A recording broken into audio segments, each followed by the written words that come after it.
Dots, Reliving Northwoods History with Kerry. The Northwoods has been home to many popular roadside landmarks, from the old T-Bird Country Bridge to Paul Bunyan's Cook Shanty. Included among them is a unique building north of Tomahawk that has withstood the test of time, and many will instantly recognize: the Windmill Ice Cream Shop. Before its construction, the property was strategically located near where two early railroads, the Sioux Line and the Milwaukee Road, intersected at Heifer Junction. As tourism flourished in the Northwoods, Highway 51 improved access to the region, making it a popular vacation destination. North of Tomahawk, Felix and Adeline Kalinsky purchased a property on Lake Nokomis in 1929.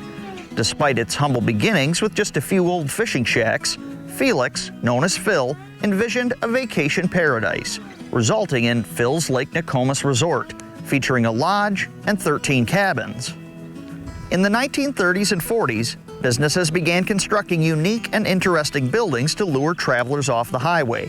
In 1939, Phil built a Dutch windmill-inspired filling station on what was then Highway 51, now County Road L. It was known as the Heifer Junction Service Station, offering Sinclair oil products. The original windmill featured 6 wind-driven blades.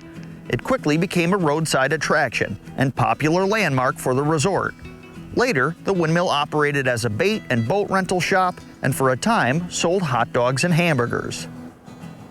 In 1954, the windmill was leased by the Magnuses, who transformed it into the Dutch Mill, selling candy and fudge. They painted homemade candy on the windmill's blades and ran it as a seasonal gift shop. Felix Kalinsky died in 1966, and although his wife Adeline continued to operate the resort, the windmill fell out of use and sat vacant for over 20 years. In 1973, the Kalinskys' daughter Sharon and her husband George Martin, along with their partners James and Angeline Krishak, purchased the resort.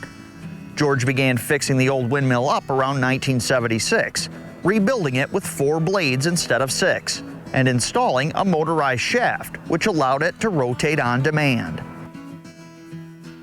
Jim and Angie Krishak, who some may recognize the name Jim Krishak, longtime jeweler from Wausau, became the sole owners of the resort in 1977. Around this time, their son Bill was working on a business degree and developing a business plan for his master thesis. He weighed 2 options: chicken or ice cream. I bet you already know what his decision was. In spring of 1978, Bill Krishak opened the Windmill Ice Cream Parlor. That summer, he ran the shop and slept in the windmill's tower, and went on to hire Alice Seakosh to manage it for him in the following summers, which she continued to do into the early 1990s. Charlie and Pat Berg from Athens, Wisconsin, would often visit their parents on Lake Nokomis. They later bought a cabin there as well. During countless trips up north, Pat expressed an interest in owning the windmill someday.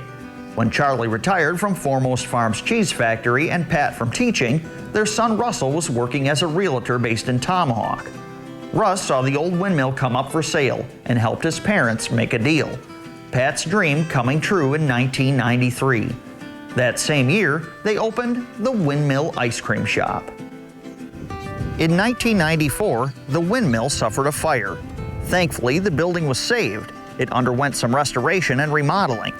The wooden windmill blades were replaced with metal ones, but it has otherwise retained its original appearance. In 2007, it was featured on a PBS program titled Fill 'Er Up, highlighting unique service station architecture of yesteryear. Over the last 30 years, the Bergs built the Windmill Ice Cream Shop into one of the most popular seasonal destinations in the Northwoods. Situated on the water and the Bearskin Trail, it enjoys visitors from cars, boats, and bicycles as its popularity as a local attraction continues. This year, the Windmill Ice Cream Shop will open on May 1st, and there's no doubt that after a long Wisconsin winter, it will draw lines of customers to a spot in the Northwoods where ice cream and history meet. I'm Kerry, and this has been Connecting the Dots, Reliving Northwoods History on Newswatch 12.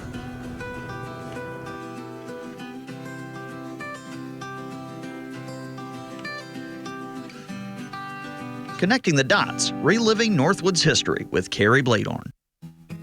Thank you for watching Connecting the Dots, Reliving Northwoods History. If you have some history you'd like to see covered on the program, send me a message on my Facebook page, Kerry Bladorn, Northwoods Historian, or shoot me an email at northwoodshistorian@gmail.com.